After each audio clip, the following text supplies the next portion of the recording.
This is the College Football Countdown to Kickoff Show, powered by Calvi Electric on 97.3 ESPN.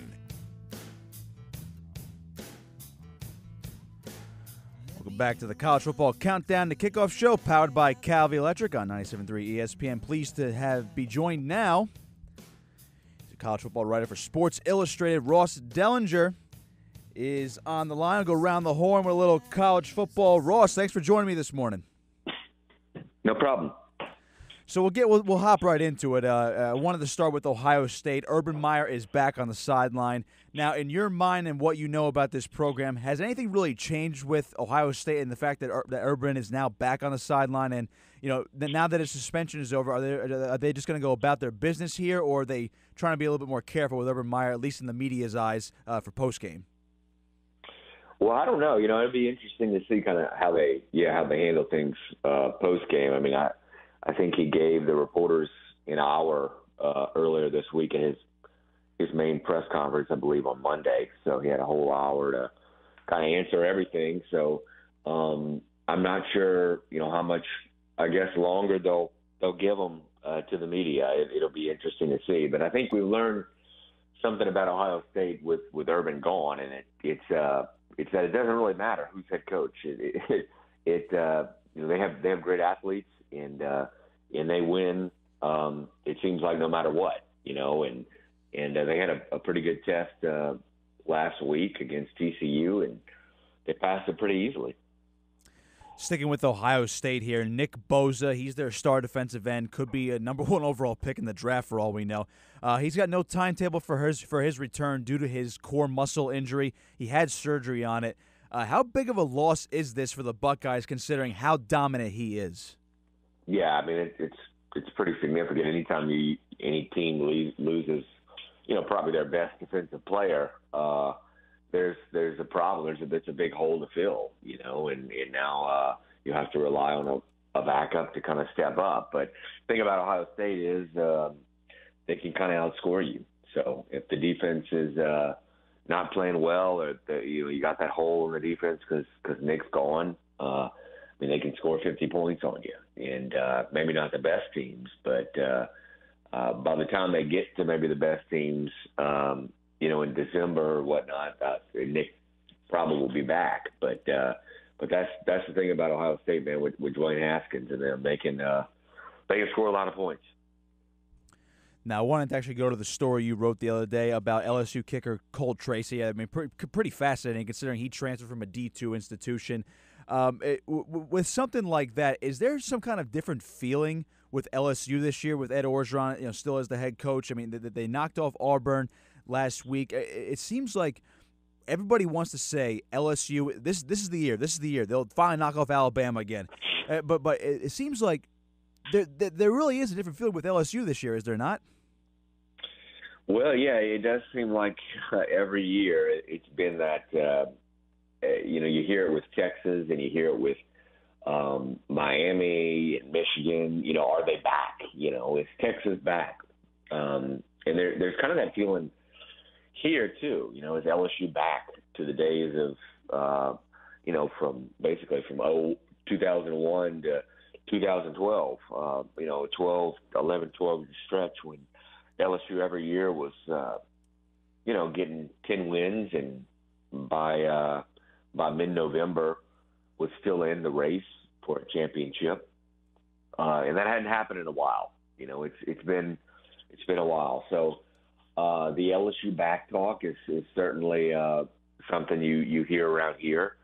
We're gonna really find out pretty soon if LSU is back. Because they get Georgia at home in about 3 weeks, so that'll be a test. Clemson taking on Georgia Tech today. You can also find that right here on 97.3 ESPN. Ross, I mean, Clemson's been using 2 different quarterbacks this year. Kelly Bryant, the incumbent starter from last year, he's banged up right now, so Ryan Lawrence is going to get the bulk of the snaps today, if not all of them. Do you think Ryan Lawrence can win this job outright today, or do you think Dabo Swinney is going to keep using both quarterbacks? And how long do you think the decision will take to actually decide on the true starter? I covered their game against Texas A&M, and it was a wild one over there. And I saw, both quarterbacks played, and Kelly Bryant kind of in that game, seemed to take hold of the starting job. It seemed like, that was the game that he kind of stepped up and said, you know what, I'm not going to let a true freshman start over me. And but like you mentioned, he's kind of banged up now. So Trevor Lawrence has kind of got his shot to take it back, I guess, if you will. And it'll be interesting to see what happens. I wouldn't be surprised if Dabo's plan, the rest of the way is kind of like Nick Saban's plan, and it's, hey, we're going to use both of these guys, and we're going to need both of them, down the stretch. I saw Sigmund said that earlier this week to ESPN. Last year we needed both guys, and this year we might need both guys. And I think there's a good chance that Clemson and Dabo Swinney kind of feel the same way. Now, with these two quarterbacks, and you see what Clemson's doing with them right now, and obviously what Alabama has had to deal with since the national championship game last year, do you think this is a trend in college football for big-time programs like this to use two quarterbacks if they have a young talent? Like for example, you look at Alabama, they have Tua, a very young guy. Seems like he's the better quarterback over Hurts, but Hurts is the experienced guy. He's led them to national championships before. Do you see big-time programs like Alabama, Clemson, and others starting to go to a two-quarterback system? Not necessarily. I think, these are it just kind of, I think it's all situational and circumstantial and things like that. I mean, in these two situations, you've got freshmen that came in who are just incredibly prepared and ready, and more ready than any normal freshman might be, and you're starting to see that more and more. You are, I wrote a story about a month ago about that. You're starting to see true freshman quarterback, be more ready when they start college. And it's because of really, they start developing so early in their life, 10 years old, 8 years old, whatever. It's kind of an interesting phenomenon that's going on. So maybe you will see it more, but I just think in this situation, you've got starters that have been so successful at their school, at their program, and you combine that with such talent behind them. I think these coaches have no other choice, and maybe because of the talent that's coming out of the high school level with quarterbacks, maybe you will start seeing that a little more. Just these guys are just so ready and developed. I think 4 or 5 true freshman quarterbacks started a season opener. That was the most in at least 10 years. Sticking with Alabama and Texas A&M, this is a big game today. I look at Jimbo Fisher on the sideline of Texas A&M. Obviously, he was criticized when leaving Florida State, took that huge contract from A&M. They're in the top 25 now. Do you think this is a year, or at least maybe today, a time where A&M can upset Alabama just because of the influence of Jimbo Fisher, or do you think he is about a year or two away from bringing Texas A&M to top 5 territory? Well, they competed really well with Clemson, and like I said, I was at that game, and it was actually really impressive to see how well they competed with such a the caliber of Clemson team. You kind of thought in your mind, hey, is Jimbo Fisher already there? Is he ahead? And I think maybe he is, partially because of Kellen Mond, his quarterback. I mean, he really impressed me against Texas A&M. I was kind of blown away by some of the passes that he made. But I just think the gap between these teams is just really wide still. And honestly, the gap between Alabama and any other team is very wide. I think the gap between Alabama and Clemson seems to be getting wider, and it's pretty wide. I just think Alabama's head and shoulders above everybody. It seems like that at the start of the year. And I wouldn't imagine by the late third quarter, early fourth quarter that this thing is that close. speaking of new coaches, or at least for new programs, Scott Frost over at Nebraska, we switch back over to the Big Ten. They're taking on Michigan today, and it's been a tough start for Scott Frost going back to his alma mater, 0-2 to start the year. Meanwhile, Jim Harbaugh, who I said the other week could be on the hot seat this year if he doesn't get improvement. So this is kind of a battle between these two coaches who have a lot of expectations. What's your take on this game, considering it's at the Big House? Definitely an advantage towards Michigan. Yeah, it would be. I know Scott Frost in Nebraska have had, he's opened his tenure with a few kind of rough games. He had the first one, I believe, maybe canceled, and then the next two were really tight and came down to the wire, and they lost. And Colorado State came back on them, and Troy held their lead, and Troy's a good team. It's losing at home to Troy. Hey, LSU did that last year, so they're a good team. But it's a rough start to his tenure, and I don't expect it to get any better necessarily today. Winning at the Big House for Nebraska will be something that would really surprise me. And like you said, yeah, it's a needed victory for Jim Harbaugh, probably more than it is Scott Frost, even though starting 0-3 as Nebraska's head coach is not great. But Jim Harbaugh, as you mentioned, he could very well be on the hot seat by the end of the year if that record doesn't look good enough. So just sticking with Harbaugh real quick, I know he hasn't beaten Ohio State or Michigan State throughout his tenure here. That's been his downfall with Michigan, and they haven't taken that next step towards a Big Ten championship or even the college football playoff. Do you think it's pretty much national championship in the end or bust for Jim Harbaugh, or would they be fine with Michigan winning a Big Ten title and maybe at least pushing for the college football playoff? I don't really know, but I can't imagine you'd ask anybody who hired the man who hired Jim Harbaugh, the committee who hired Jim Harbaugh, or whatever, when they hired him, what they had in mind. If you asked them, and I'm sure it's a national title, I can't imagine it'd be anything less.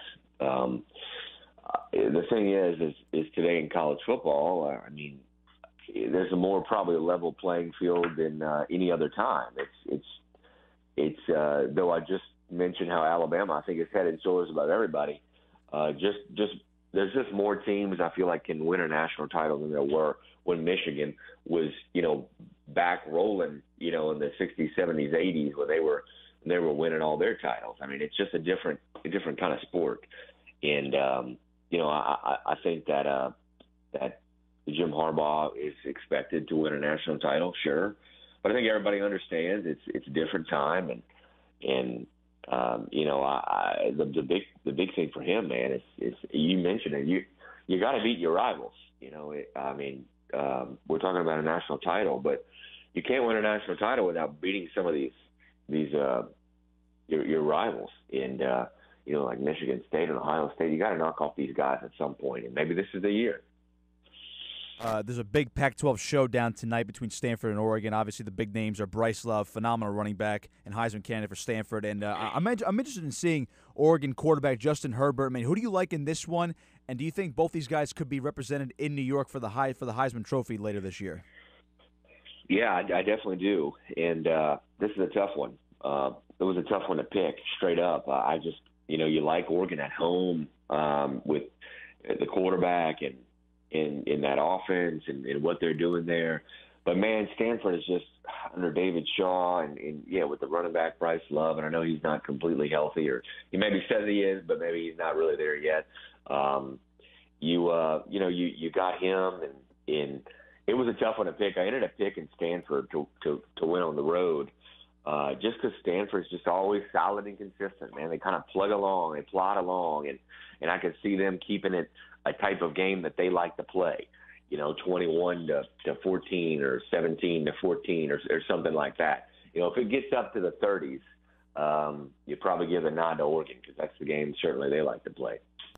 Talking with Ross of Sports Illustrated. You can follow him on Twitter at Ross Dellenger. And Ross, one more for you here before we let you go. We lead into Rutgers-Buffalo. Actually, I know that's not the most appealing game maybe for you, but at least from your perspective, I wanted to kind of keep it towards Rutgers and another team like Maryland, who are the new guys to the Big Ten in the past few years. How do programs like that get out of the basement of the Big Ten so they're above the notorious cellar dwellers like an Illinois and Purdue? Well, you got to recruit. That's number one. You got to get the best players. I think there's too much stock put into coaches and schemes and even player development, which is important. But the players coming out of high school, they're good or they're not good, and they're going to win for a year or they're not based on their athleticism and their talent. So you got to recruit players who want to work hard and want to be developed, and who are already talented. And that's kind of where it starts, that's where it all starts, is recruiting. And coaches will tell you that. I was on the phone last week. I'm working on a piece, and I was on the phone with a bunch of older coaches, and they all kind of said the same thing. Coach is overrated, man. Like, you got to get the best kids, and you see that at Alabama. That's how he built that program. He got the best players, and he makes them better. He does.